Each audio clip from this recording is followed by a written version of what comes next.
द्वारा संविधान बनाया गया, इसको देख के मैंने सारी दुनिया के संविधानों को देखा है और सारी दुनिया के संविधानों से सबसे बेहतर संविधान भारत का संविधान बाबा साहेब द्वारा बनाया गया है। और उन्होंने यहाँ तक कहा कि अगर इस संविधान को पूरी तरह इम्प्लीमेंट किया जाए इन लेटर एंड स्पिरिट, तो दुनिया से कुछ ही थोड़े समय में दुनिया से गरीबी दूर हो सकती है।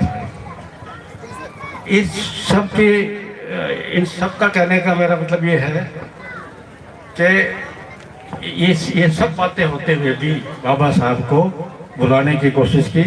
कभी कहीं पर भी उनको किसी टेक्स्ट बुक में, स्कूल में, कॉलेज में कहीं उनका जिक्र नहीं होता था। मुझे याद है जब हम स्कूल में पढ़ते थे, कॉलेज में पढ़ते थे, तो कहीं पर भी बाबा साहब के बारे में नहीं पढ़ा जाता था, क्योंकि उनका कहीं भी किसी भी सिलेबस में बाबा साहब के नहीं रखा जाता था सारी।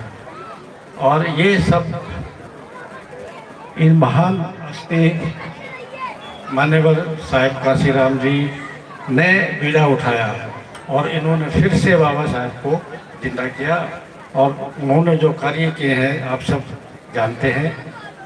मैं आज उनका जन्मदिन भी यहाँ शायद मनाया जा रहा है, तो मैं अपनी तरफ से उनको भी बहुत बहुत नमन करता हूँ, आप सबको बहुत बधाई देता हूँ इसकी। बाबा साहिब काशीराम जी, आप उनकी जीवनी शायद सब जानते हैं, कैसे वो आए थे। पूना में सर्विस करते थे, वहाँ पर उन्होंने देखा कि बहुत डिस्क्रिमिनेशन हमारे लोगों के साथ होता है। नौकरी छोड़ के उन्होंने उस सोशल समाज कार्य के लिए आ गए।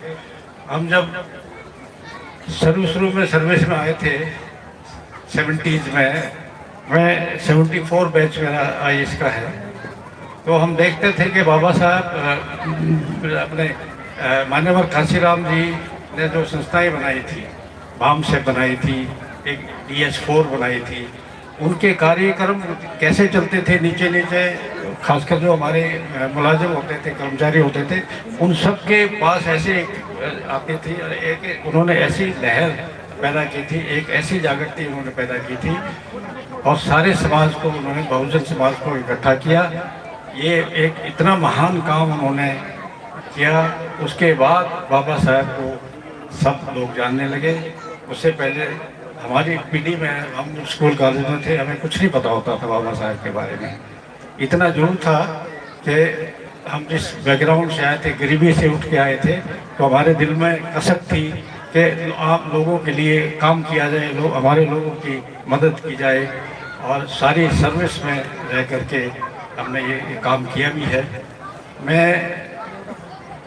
मेरा गांव सोनीपत ज़िले में पड़ता है, छोटा सा गांव है, बैकवर्ड गांव कह सकते हैं। कोई वहाँ पर किसी किस्म की पढ़ाई लिखाई का ज़्यादा नहीं था। मेरे पिताजी आर्मी में, फौज में थे, सेकेंड वर्ल्ड वॉर में, और उन्होंने वहाँ पर एक सबसे बड़ी बात जो सीखी थी, शिक्षा के बच्चों को मैंने स्कूल में भेजना है, बच्चों को शिक्षा देनी है, बच्चों को पढ़ाना है। वो हमें बताते थे कई बार, जब वो तनख्वाह लेते थे तो अंगूठा लगाते थे, और अंग्रेज कई गाली देते थे, ब्लडी फूल, पता क्या क्या कहते थे, अंगूठा लगाता है। तो उनसे दिल में उसके बाद ये आया कि मैंने अपने बच्चों को पढ़ाना है, और उन्होंने वापस आके हमें सबको पढ़ाया। हम 5 भाई हैं, सारे सबको पढ़ाया, बहनों को पढ़ाया, और हर किस्म का त्याग किया उन्होंने। कुछ भी ना होते, मजदूरी करके, सब कुछ करके उन्होंने हमें आगे बढ़ाया, हमें पढ़ाया। और बाबा साहब की जो देन थी, बाबा साहब ने जो सिस्टम दिया था, जो संविधान बनाया था, जिसमें शिक्षा का अधिकार, सारे अधिकार, बराबरी का अधिकार, सब कुछ दिया गया था, उसकी बदौलत हम आगे बढ़े।